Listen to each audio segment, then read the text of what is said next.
Well, hey YouTube, welcome back.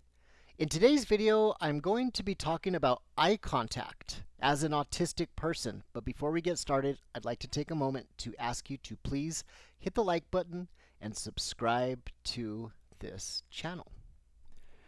And just looking at my computer screen, I can see that it's time for me to get a new shaver. It's not cutting very well anymore. It must be worn out. I cleaned it and it worked for a couple of days. Now I need to Looks like I need a new one. So for the video, I will be holding the talking stick. But after the video, I will pass the talking stick on to you so that you can leave your comments in the comments below if you wish. In American culture, we are told that looking someone in the eyes is a matter of respect and means that you are listening and actively engaged in a conversation. Some people will even use a lack of eye contact during a serious discussion to gaslight the person they are trying to intimidate and say something along the lines of, "Hey, look at me when I'm talking to you." Not all cultures and people groups on our planet feel the same way about eye contact, and some even look at eye contact as disrespectful. One time, I was even gaslit by a cranky cop who asked me why I was nervous because I was not looking him in the eye. He was being a complete jerk for no reason, just pulling anything that he could to make me nervous and then asking me why I was nervous. Yeah, that's our city's finest in action.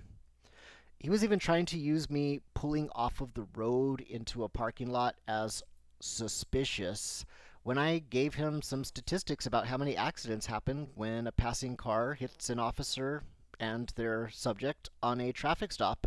And I pulled into the parking lot for both of our safety as cars were driving fast. I informed him that I just felt safer that way. That just made his attitude worse.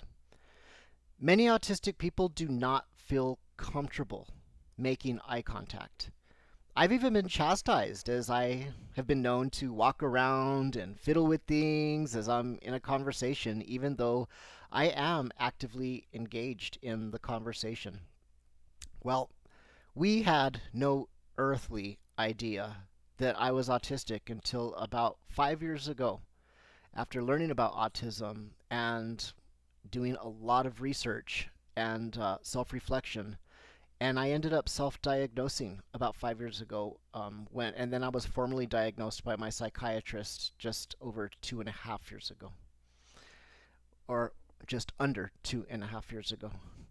I can make eye contact much of the time, but when I do, it can be too much eye contact, as if I'm staring into your soul. I'm planning on stealing it. Or I can immediately look away as a reflex. You know, it really depends on what mood I'm in, and even more so depending on who I'm interacting with based on person to person. Um, I haven't quite exactly figured out why I can make eye contact with some people and others I quickly look away when eye contact is made, but I'm still working on figuring it out. Like I said, sometimes I'll make great eye contact, sometimes too much. And other times I look away or I'll go start arranging stuff or dusting things during a conversation, even though I am actively engaged. I even walk into the next room and just talk louder so the person can hear me. And they'll also need to talk louder so that I can hear them when I do that. That has made some people angry as they think I'm not listening, but when I'm accused of not listening, I'll repeat what they just said word for word to prove that I was listening.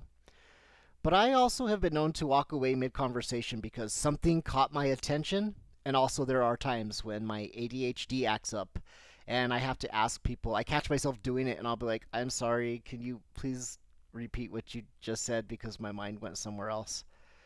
This is not always the case, though, as there are exceptions, but I do seem to be more comfortable with women than with men. But then again, sometimes I look away from women too. I just haven't figured out why I can hold eye contact with some, and others I just look away as a reflex. Now, I do tend to people watch. And I have been caught staring at people, kind of like a kid does. Sometimes when caught staring, I say hello and smile. And other times I panic and look away quickly. I'm a people watcher, and I mimic other people when they do or say something that I like, but I'll usually put a little of my own twist on it. This means that I have a very big list of quotes and or actions ready at a moment's notice to place into a conversation when I feel it's the right time to repeat it. I'm an eclectic collection of everything that I've seen or heard other people say in my life. My mannerisms and speech patterns sometimes are also borrowed from something I saw someone else doing.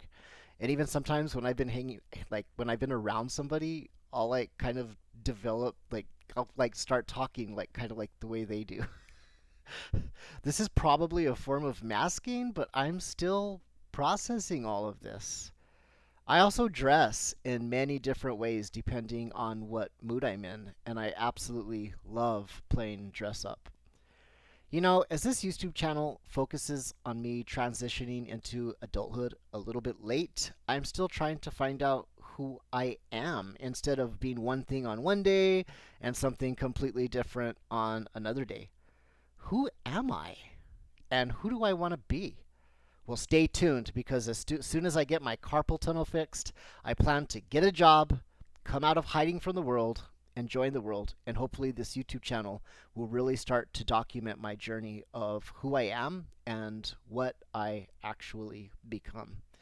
Oh, I finally, after waiting all this time, my hands are so much worse. I mean, it seems like I'm fine, but like even like turning a doorknob, brushing my teeth, combing my hair now, it's horrible. It's bad. But I meet the orthopedic surgeon next Monday, so I should be getting the actual date where I can be getting my hands fixed, and I'm just really, really hanging on for dear life and excited about that.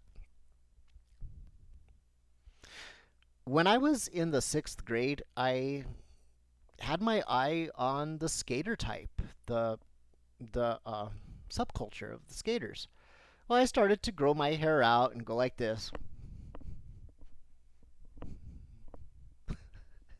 Even though my hair was not even long enough for it to be in my eyes yet, people are like, what are you doing? Well, I was mimicking in an attempt to fit in. Then there was this other time I was at the emergency room sitting in the waiting room. There was a biker guy in there and a really drunk dude with a black eye. The drunk guy was being loud and obnoxious, and he tried to get into the bathroom when someone else was in there, and he was being really loud. The biker guy calmly told him, "Hey, you need to wait because someone is in there." The drunk guy with the black eye said, "Well, excuse me." Well, the biker guy switched gears on a dime and said, "Hey, there are sick people in this waiting room, so I'm going to need you to sit right there. I'm going to need you to sit down right there, and I don't want to hear another peep out of you for the rest of the evening, or we can do your other eye too." Well, needless to say, the drunk guy became quiet and delightful for the remainder of the evening. I was like, wow. And to this day, sometimes my echolalia says, "We can do your eye, and then we can do your other eye too." This emergency room experience happened about 20 years ago, and I still, with my echolalia, say sometimes, "Do your eye," or "the eye." Then we could do your other eye too. Well, of course, I'm not going to hit anyone. It just made a big impression on me, and sometimes my echolalia blurts out, "the eye." I just hope nobody does my eye for saying that, as sometimes my echolalia just flies right out of my mouth.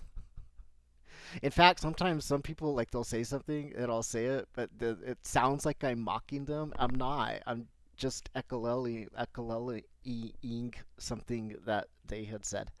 Well, in conclusion, my eye contact is hit or miss, and I do think a lot of my ability to make eye contact, even if it's too much, is attributed to society's pressure on me to conform to the wrong idea that eye contact is an indicator of whether someone is paying attention to what they're saying or not.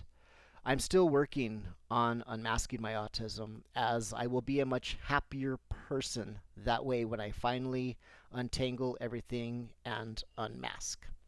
So I think I said what I wanted to say, and now here is the talking stick. You may have it. If you want to leave a comment, drop it into the comments below. Thank you for watching. Please hit the like button, subscribe to this channel, and I hope to see you in the next video. Have a great day, people!